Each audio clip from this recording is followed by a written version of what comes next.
Greetings, ladies and gentlemen, Moltrap here, and this is Game 7.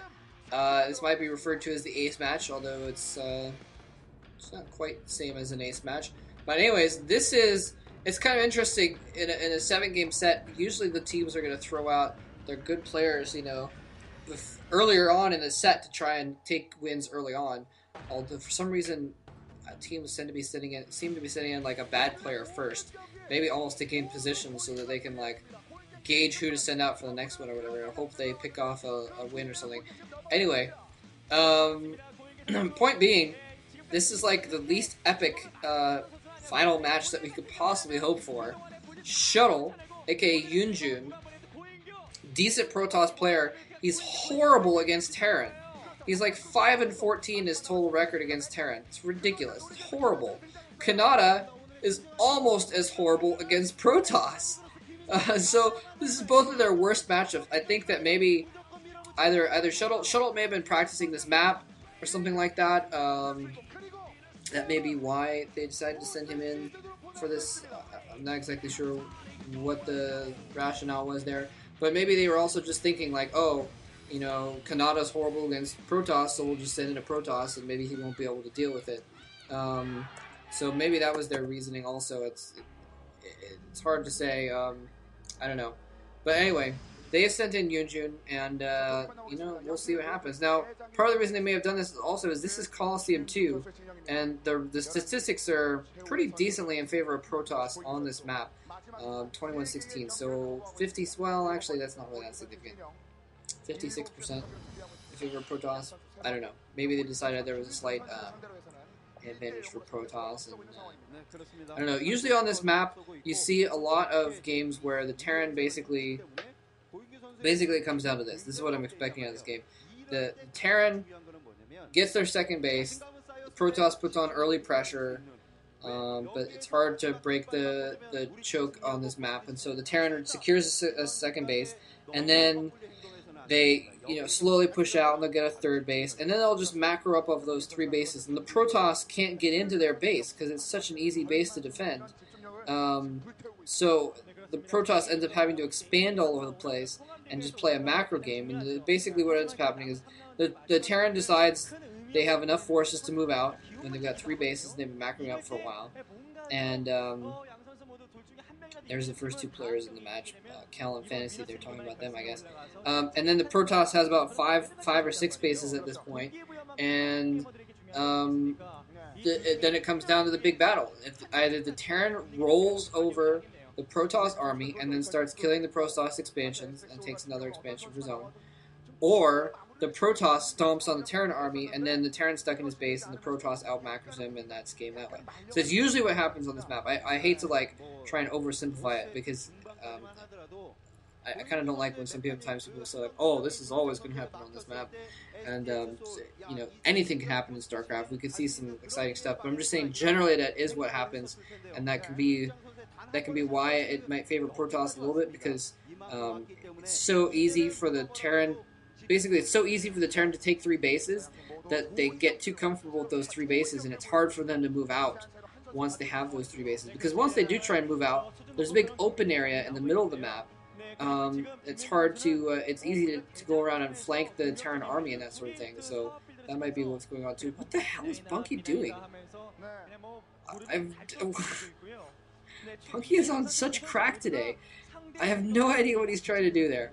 He was doing exercises earlier, but that's not like an exercise that you normally do. Like, you don't go to the gym and lay down and put your forehead on the ground and then stand up again. And maybe he was trying to do some praying or something like that. Maybe that's what he was doing, is praying to the StarCraft gods to help Canata beat Yunjun or Shuttle. I don't know. Oh, that mascot is on such crack all the time. Anyway, so usually the Terrans, they feel so comfortable with those 3 bases that it ends up they let the Protoss take a lot of expansions and that sort of thing. And then a lot of it comes down to harassment too. So, if the Terran can send out a dropship and do harassment with dropships and that sort of thing, then they'll have more of an advantage in that late game when they end up moving out. Or, if they can do a lot of vulture harassment, picking off a lot of probes and what have you, then it can work that way too. So here's that early harassment. Shuttle just trying to put some pressure on. Probably going to get a couple Dragoons over there as well. And we're probably going to see Canata get an expansion down. And then get a tank out. And probably going to go for Siege Expand on this map. Almost always see Siege mode instead of the normal FD push where you get mines and push out and what have you. It's a lot more difficult to pull off on this map. You have to move out of your own choke point oftentimes, and so it's more difficult to pull off. And here come the SCVs trying to repair that depot. That Marine is almost dead. The Marine is almost dead. He did manage to save it, though. It looks like he's trying to be tricksy and get a couple more hits on those Dragoons without it dying. But it does die. Not going to happen this time. Wow, pulling a lot of SCVs off the line. He's got like 7 SCVs there to try and repair that depot. And that is excessive. That is excessive. But the depot is... Oh, never mind. I thought I saw a little thing on the ground. It looked like it was red. Never mind. I thought the depot was going down, but it wasn't. Didn't make sense anyway. But once he gets the tank out in a minute, he's going to be able to push back those Dragoons. There's the tank. The Dragoons are probably going to go up to a high ground and still do a little bit more harassment. But once he gets siege mode up, he'll be in good shape to keep anything off. So siege mode is almost done researching, it looks like, and he's managed to get that expansion up at the same time. So pretty standard. And Shuttle, he's gotten those 3 or 4 Dragoons out to do that harassment, and then now he's taking his expansion as well. Probably going to take a third before too long, because again, the Terran's going to have to bunker in here. And Dragoon goes down, a little bit careless by Yunjun, taking some pot shots at the depot and losing a Dragoon. Canata, interestingly, has those tanks in a nice position. I always think sometimes the Terrans, they'll want to get maximum range out of it, so they'll put their tanks right up against the edge of that ridge. And it puts it in a position that Dragoons can actually just walk up and fire up the ridge. And even though they have a miss chance, they're not invincible if they're on the high ground. So they can be taken out that way. But anyway, looks like Shuttle might be... Whoa, SCV, what the heck? SCV getting by there. I don't think it's going to be able to get into his base, though.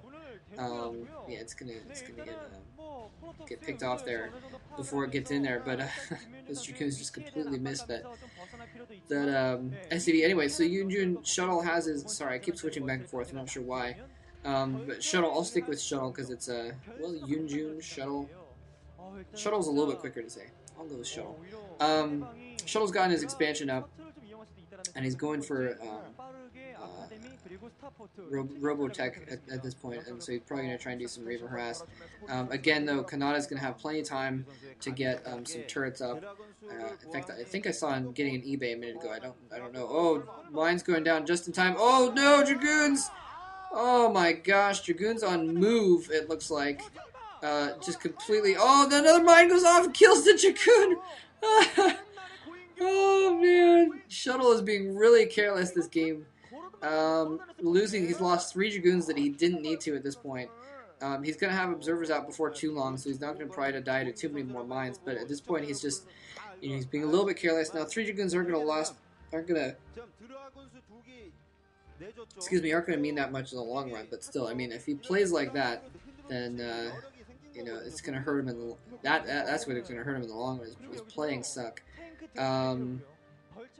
Well, not suck, but he's playing carelessly. You can't afford to lose those little things like that in this kind of a game. Like I said, he is getting his 3rd base. He's probably going to get... I'm not sure if he's going to get out, so try and get some Reavers out and do harass with Reavers. He may think it's too late, since he's had plenty of time to get turrets up. But he's going to see, actually, in a minute, that there are no turrets. His observer's coming in here. He's gone for a starport instead and gotten a dropship out instead. He's going to try and do a drop instead of spending his money on turrets. And Shuttle may see that. He's going to see with his observer exactly what's going on in Kanata's base. He's going to see that there's no turrets at all. And he may try and take advantage of that. Now, here he comes in with the vulture drop coming in.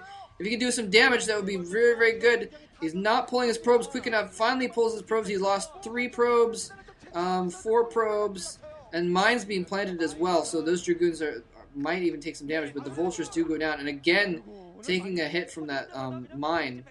I think there's another mine there too. He needs to be careful. I'm not sure, but the dropship only dropped off 2 vultures, which I thought was interesting. I'm surprised he didn't drop off more vultures to try and get some more pro kills.